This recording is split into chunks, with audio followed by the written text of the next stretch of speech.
gustaría que abriéramos nuestra Biblia.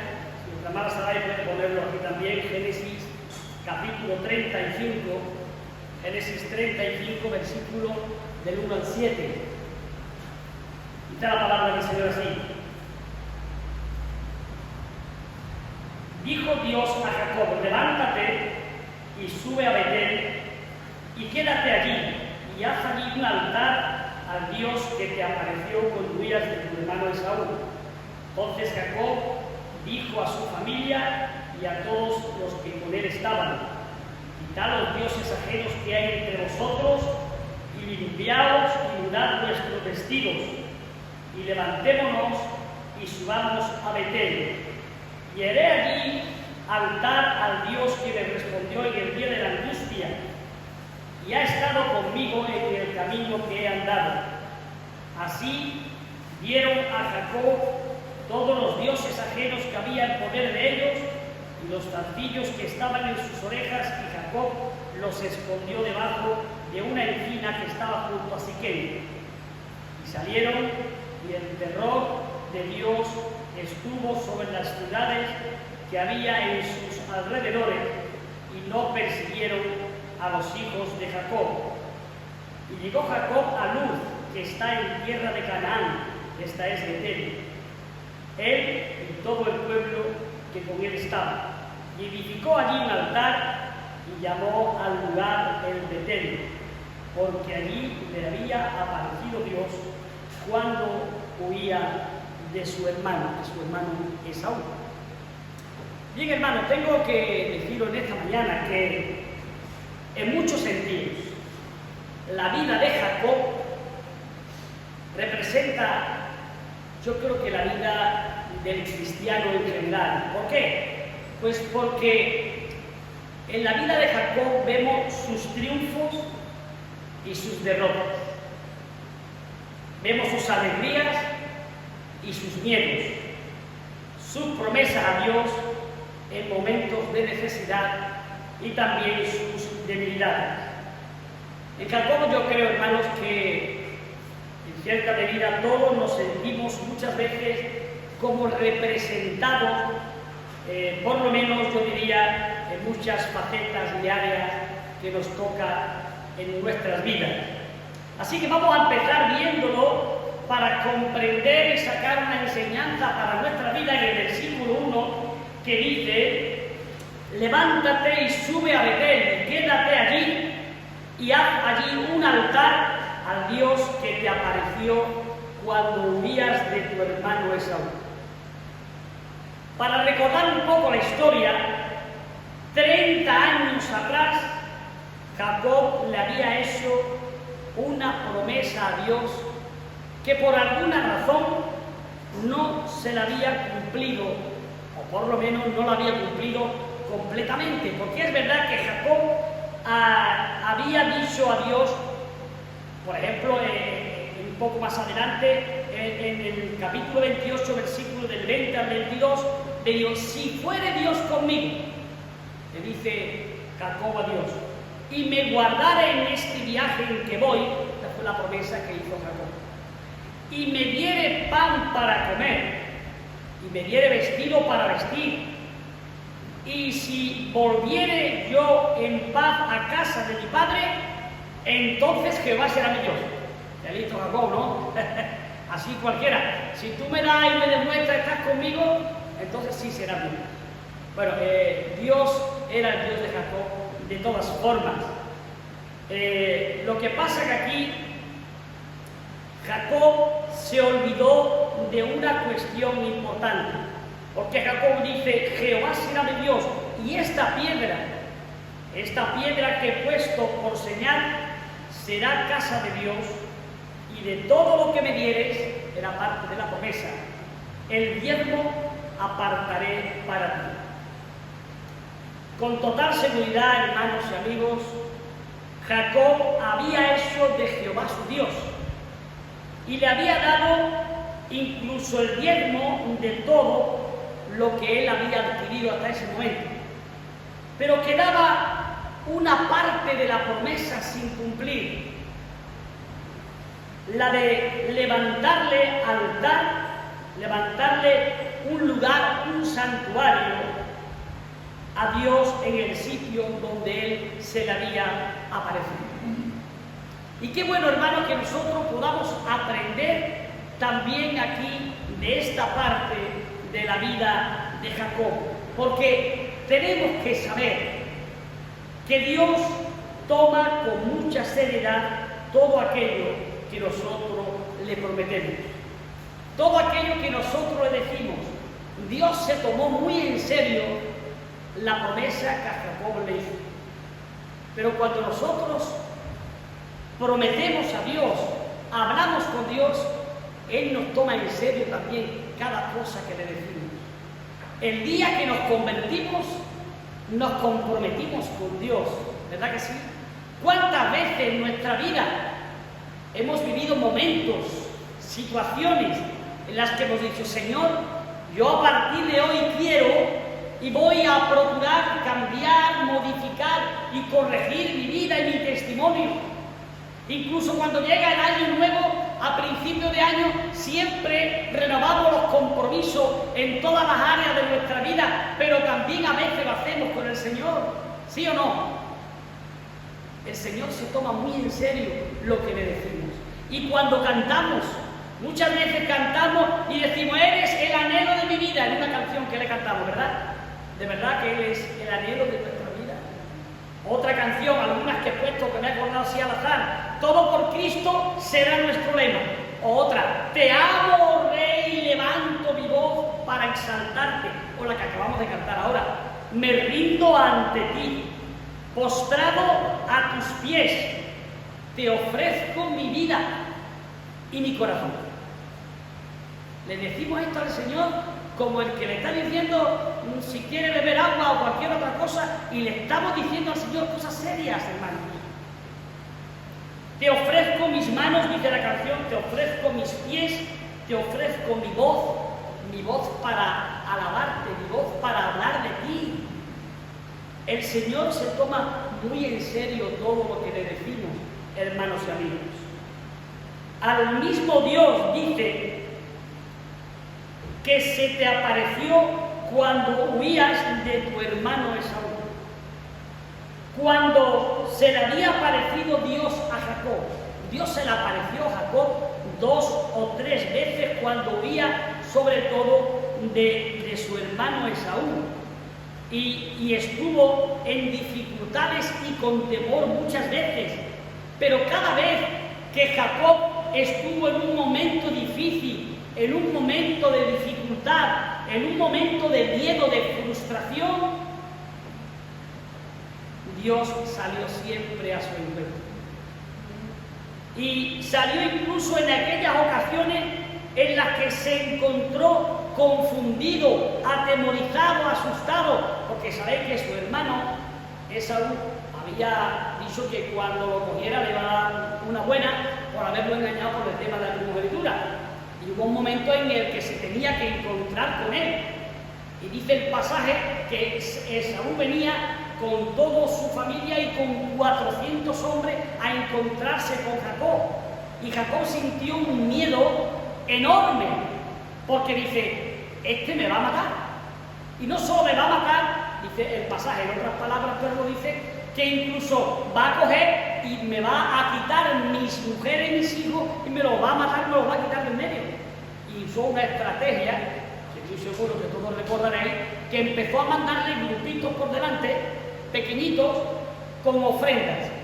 Había una cantidad en una de vacas y carneros, en otra de ovejas y machos cabríos, y empezó a darle de todo lo que él tenía, 300, 200, 400, 500, un montón de presentes para apaciguar la ira de Esaú, para que Esaú cuando llegara donde estaba él, pues estuviera ya por lo menos más calmado, porque Esaú era todo temperamento.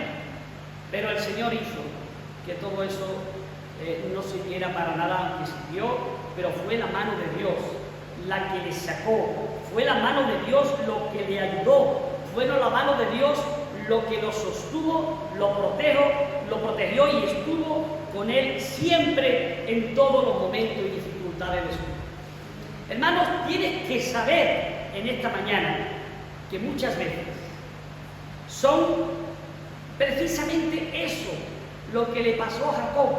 Las situaciones de este tipo, las que Dios utiliza, las que Dios usa para revelarse a cada uno de nosotros.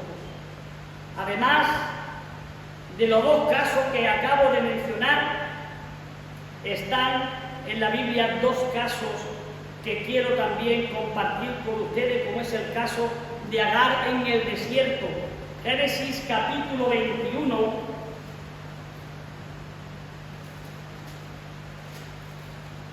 versículo del 14 al 18, fue una situación en la que intervino Dios también positivamente.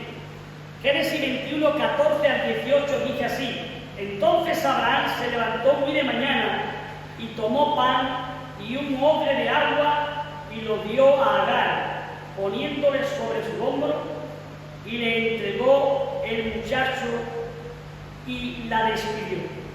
Y ella salió y anduvo errante por el desierto de Beerseba, y le faltó el agua del odre, y echó al muchacho debajo de un arbusto, y se fue y se sentó enfrente a distancia de un tiro de alto, porque decían: no veré cuando el muchacho muera, no quiero verlo. Y cuando ella se sentó enfrente, el muchacho alzó su voz y lloró. Y oyó Dios la voz del muchacho, y el ángel de Dios llamó a Agar desde el cielo y le dijo: ¿qué tienes, Agar? No temas, porque Dios ha oído la voz del muchacho en donde está. Levántate, alza al muchacho y sosténlo con tu mano, porque yo haré de él una gran nación. Entonces Dios les abrió los ojos y vio una fuente de agua, y fue y llenó el odre de agua y dio de beber al muchacho. Y Dios andaba con el muchacho y creció y habitó en el desierto y fue tirador de agua. Dios está ahí y se revela a veces en los momentos difíciles, en los que menos esperamos, en los que menos creemos. Lo mismo ocurrió con este último ejemplo con Elías cuando huía de Jezabel. En Primera de Reyes, capítulo 19, versículo 3.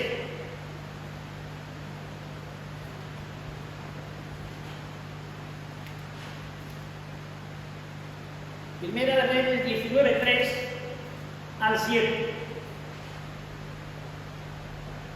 Viendo pues el peligro, se levantó y se fue para salvar su vida. Y vino a Beerseba, que estaba en Judá, y dejó allí a su criado. Y él se fue por el desierto un día de camino, y vino y se sentó debajo de un enebro, deseando morirse, y dijo: basta ya, oh Jehová, quítame la vida, pues no soy yo mejor que mis padres.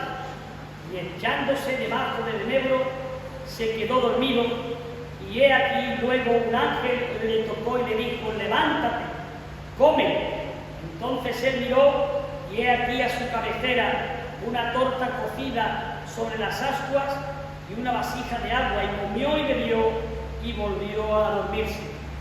Y volviendo el ángel de Jehová la segunda vez le tocó diciendo: levántate y come, porque largo camino te resta.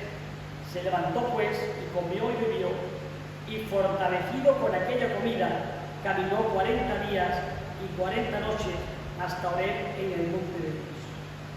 Y ahora digo yo, hermanos, ¿cómo un profeta de Dios como el profeta Elías, que si lo miráis un poquito más atrás solamente, dice Elías: yo voy a orar para que no llueva, y no llovió? Que un poco después de esa oración, que cesó el agua y vino los años de sequía, el tiempo de sequía, el mismo Elías desafía, como sabéis, en el monte Carmelo a los profetas de Baal sin ningún temor. Este mismo Elías después ora para que vuelva a llover y llueve. Como un profeta de Dios, con esa seguridad tan grande, con esa fe tan grande, Dios es capaz de vivir un momento como el que acabo de leeros que sintió miedo y huyó de Jezabel y quería incluso que Dios le quitara la vida. Los seres humanos somos así, hermanos. Las personas podemos tener grandes subidas y podemos tener grandes bajadas. Podemos sentirnos muy fuertes durante una temporada y podemos sentirnos afligidos al punto desesperado de querer incluso perder la vida en ese momento triste de ansiedad. Pero lo más grande de todo esto, hermanos, es que estemos en la situación que estemos, nos encontremos en el valle del dolor, del sufrimiento que nos encontremos, podemos estar seguros que nuestro Dios va a estar con nosotros. Que nuestro Dios es un Dios real, que nuestro Dios es un Dios de poder, el Dios de David, el Dios de Abraham, el Dios de Isaac, el Dios de Jacob. Ese es mi mismo Dios. Ese es tu mismo Dios si crees de verdad en Él de corazón. Y lo mismo que levantó a todos sus hijos, lo mismo que reconstituyó el alma destrozada de David y de Elías en este momento, puede ayudarte a ti a levantarte, sea cual sea la situación por la que estés pasando. El versículo 1 empieza diciendo: levántate y sube a Betel.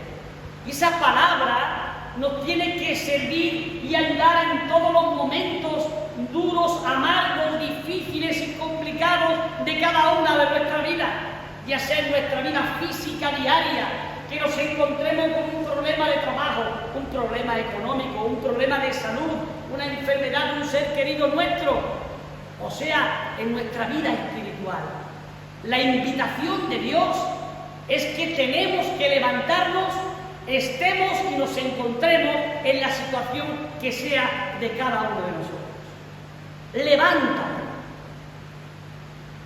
Ese es mi llamado para ti en esta mañana.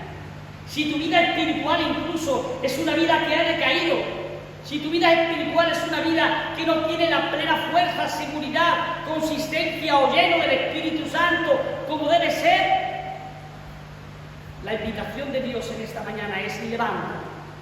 No te quedes en esa situación, no se quedes en esa posición.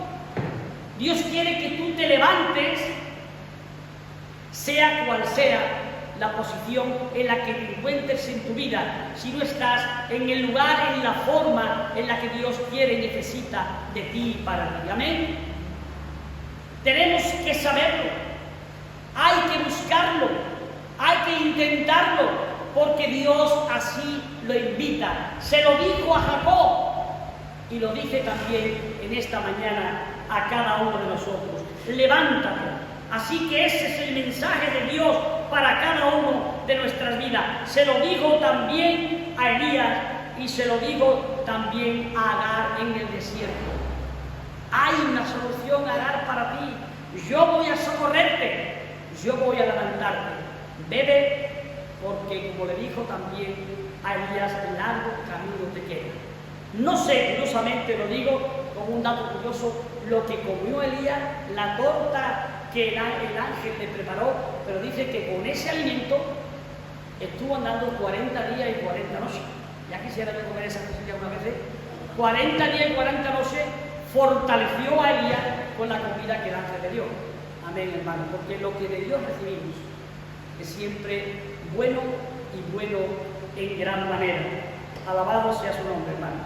Bien, entonces Jacob le dijo a su familia, cuando recibió ese mensaje de parte de Dios: levántate y sube a Betel y quédate allí y hazme un altar. Dice Jacob, habla con su familia, los reúne y le dice a todos los que con él estaban: quitad los dioses ajenos que hay entre vosotros y limpiaos y mudad, cambiad vuestros vestidos. Y entonces dice: y levantémonos. No nos vamos a quedar en esta situación, no nos vamos a quedar en esta posición, y subamos a Betel. Betel significa lugar de encuentro. Y Betel aquí para Jacob era el lugar donde él había estado, donde él se había encontrado con Dios. Qué bueno, hermano, que nosotros podamos tener nuestro Betel personal, cada uno de nosotros. Es decir, que cada uno de nosotros podamos tener ese lugar de encuentro con Dios. Ese lugar donde cada día podamos encontrarnos personal e individualmente con Dios. Pero para eso hay cosas que tenemos que hacer, hay cosas que tenemos que cambiar, hay cosas que tendremos que modificar. Jacob le dijo a su familia: quitad los dioses ajenos que hay entre vosotros. Posiblemente esos dioses de los que habla Jacob eran ídolos que a lo mejor Raquel había traído de la casa de su padre en Mesopotamia, o algunos de los criados habían incluso traído allí, o posiblemente eran también ídolos que eran adorados ahí en la tierra de Canaán. Pero no era el Dios de Abraham, no era el Dios de Jacob, no era el Dios que ellos conocían. Y antes de ir a Betel, antes de ir al lugar de encuentro con Dios, tenían que construirle a Dios un lugar para adorarlo, pero antes era necesario desprenderse de todo lo que compitiera con él. Qué enseñanza tan enorme, hermanos, para cada uno de nosotros. Hay que vivir, hay que disfrutar de esta vida preciosa que Dios nos ha dado. Hay que disfrutar de toda la naturaleza y manjares que Él pone a nuestro alrededor. Pero hay que tener siempre un ojo abierto para intentar, procurar darnos cuenta que no haya nada ni nadie que se quiera poner en el lugar de Dios. Que no idolatricemos a nadie, que no idolatricemos a nada hasta el punto que Dios pase a un segundo plano. Dios tiene que ser lo más importante de nuestra vida.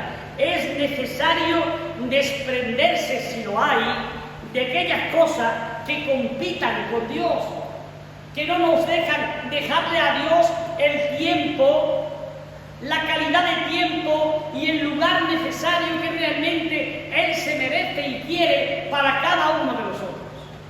No podemos subir a Betel, no podemos tener ese lugar de encuentro, no podemos tener un sitio para adorar a Dios si nosotros realmente primero no limpiamos nuestra vida de aquellas cosas que puedan competir con Él, que nos quiten tiempo, que nos quiten calidad de tiempo, que nos dejen nuestra mente libre, abierta, para saber que Él es lo primero, el primero en nuestra vida, el que tiene el primer lugar, el que se merece todas las cosas, el que es necesario que podamos decirle cada día: te quiero, te amo, Señor, porque sé y de verdad comprendo lo que tú realmente me has dado. No hay nada que tenga mayor precio, no hay nada que valga más que la salvación de nuestra alma y la vida eterna que Él nos ha regalado en Cristo Jesús, Señor nuestro. Nada tiene más valor, nada te va a dar más, nadie te va a dar más. Cuando pasen pocos años y dejemos de estar aquí, vamos a estar en otro lugar. La Biblia habla de un cielo. Estoy intentando preparar un tema sobre eso porque me ha llamado mucho la atención hablar de ese tema. La Biblia habla de un cielo, habla del reino de los cielos y dice que en ese lugar van a estar con Él los que creen en Él, eternamente y para siempre. Yo quiero estar aquí, yo voy a estar aquí.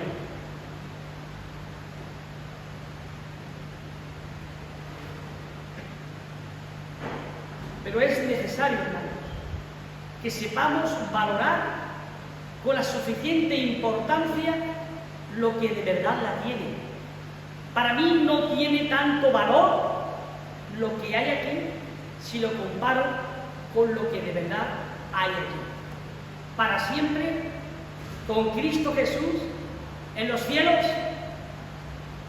¿Por qué lo quiero cambiar? ¿Hay algo que valga más aquí? Creo que no. ¿Qué estoy diciendo? ¿Que no tenemos que vivir ni disfrutar? Absolutamente para nada, todo lo contrario. mucho más, con más intensidad, pero pensando siempre en que todos lo debemos a Él y que Él me ha dado algo que nada ni nadie me ha podido dar y que nada ni nadie me puede quitar si yo realmente acepto y creo en el gozo. Eso es lo que de verdad vale. Eso es lo que nosotros realmente tenemos que valorar.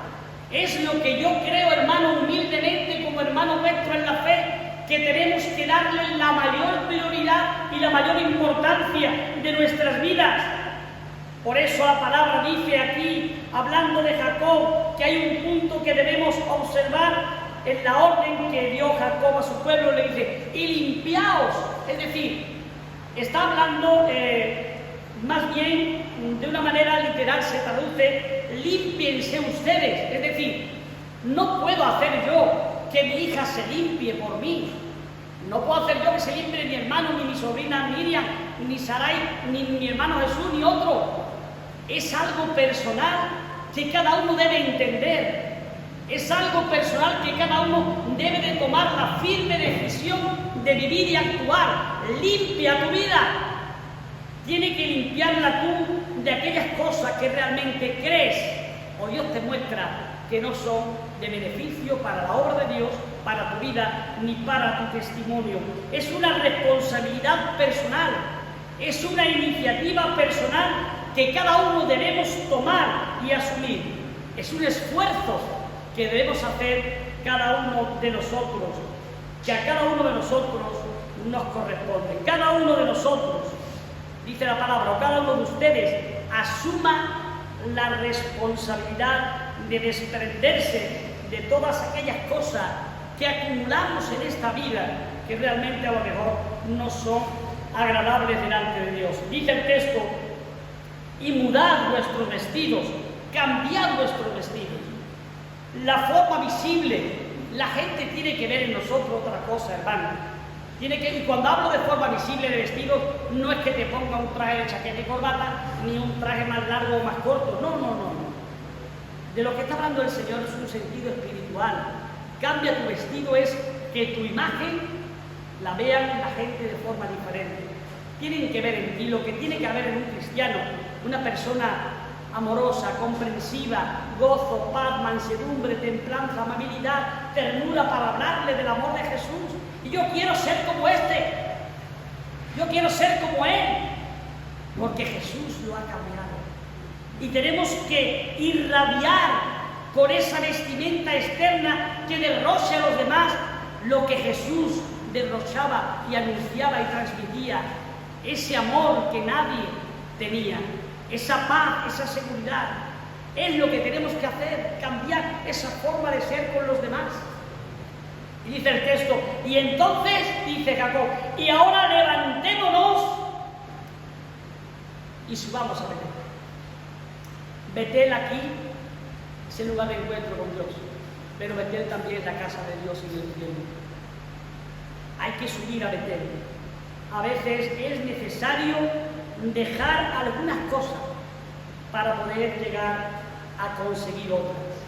Y hay una invitación aquí muy hermosa, hermano, que yo hago también para vosotros. Dice, y haré allí un altar a Dios, el Dios que me respondió en el día de mi angustia y que ha estado conmigo en el camino que he andado. Cuánta hermosura encuentro aquí, hermano, en este texto. Dice, y haré allí un altar. La palabra altar ya viene que significa encuentro, un sitio donde Él y nosotros podamos encontrarnos. ¿No sabéis el gozo, la satisfacción, la paz que produce en nuestra vida, la seguridad que da el tener ese encuentro con Dios y con Cristo Jesús? Aprovecho para decir que si alguien todavía no ha tomado la buenísima decisión de aceptar a Jesús, es un buen momento para pensarlo poco y decidirlo. Y si alguien todavía no ha algo del bautismo, puede pensar en eso. Señor, yo quiero decir públicamente que creo también en ti y en tu palabra. Un recordatorio también de que Dios demanda algo de nuestra vida. Haré un altar al Dios que me respondió en el día de mi angustia. Hermanos, díganme si de verdad eso no es maravilloso. Saber que nuestro Dios es un Dios que responde incluso en los días de nuestra angustia, de nuestra tristeza, de nuestra frustración. Y sabéis, hermanos, que a todos nos toca, nos ha tocado, nos tocará vivir, desgraciadamente, momentos así en la vida de cada uno, porque no estamos exentos de pasar por esas cosas. Pero nuestro Dios, esto conmueve el alma y llena de fuerza y seguridad. El Dios que me respondió en el día de mi angustia. Qué bueno es saber de que cuando yo tenga un día de angustia, que yo los he tenido, pero aseguro que he experimentado en mi vida que Dios de verdad contestará en el día de mi angustia y que va a contestaros a cada uno de vosotros. Si de verdad creéis en Él, Dios te va a contestar en tu problema, en tu necesidad, en tu dificultad. Lo bueno de nuestro Dios es que no es como un Dios de las religiones, porque la diferencia que hay entre el Dios de las religiones y el Dios nuestro en el que creemos, el Dios de la Biblia, es que el cristianismo de las religiones del mundo hace una cosa muy distinta de Dios, muy diferente. Hay una gran diferencia entre el cristianismo y las religiones del mundo, y es que éstas hablan de lo que el hombre hace para Dios, mientras que la fe cristiana y los cristianos de la Biblia hablamos de lo que Dios hace y ha hecho con cada uno de nosotros. Y ha estado conmigo, dice Jacob, en el camino en el que yo he andado. Dios ha estado conmigo. Qué bueno, hermano. Dios nunca dejó de andar con él. Y tenemos que saber, tenemos que levantar el ánimo, tenemos que llenarnos de entusiasmo, de poder, de alegría, de positividad, de que Dios va a estar con nosotros. Él va a estar con nosotros. Lo dice en su palabra, lo dijo a los apóstoles, a los discípulos: yo estaré con vosotros todos los días hasta el fin del mundo. Dios está diciendo a cada uno de nosotros, como le dijo a Jacob: deja el lugar donde estás. Si el lugar donde estás no es un lugar apropiado, si el lugar donde estás, incluso espiritualmente, no es el mejor, déjalo. Levántate, o las cosas que estás haciendo, y dirígete al sitio donde tú y Dios podáis encontraros. Podemos hacer, hemos hecho a veces a Dios promesas, pero Él está pendiente incluso de nuestras promesas, de nuestras palabras, de nuestras situaciones, de nuestra vida y de nuestras necesidades. Tenemos que saber que antes de ir para prometerle a Dios, para buscarle a Dios, tenemos que poner nuestra vida mirándolo hacia el lugar donde Él quiere, como Él quiere, que sea nuestro ídolo, sea Él, nuestro único Dios sea Él, que lo primero sea Él en nuestra vida. Hermanos, que el Señor nos ayude a entender su palabra, a confiar en ella, a creerla, que nos ayude de verdad a buscar a Dios y agradecerle a Dios, como hizo Jacob, para tener grandes cosas en cada una de nuestras vidas, como Él la tuvo, como lo han tenido tantos hombres de fe de la Biblia, de la sociedad en la que vivimos, y como podemos tener sin ninguna duda cada uno de nosotros. Que el Señor bendiga.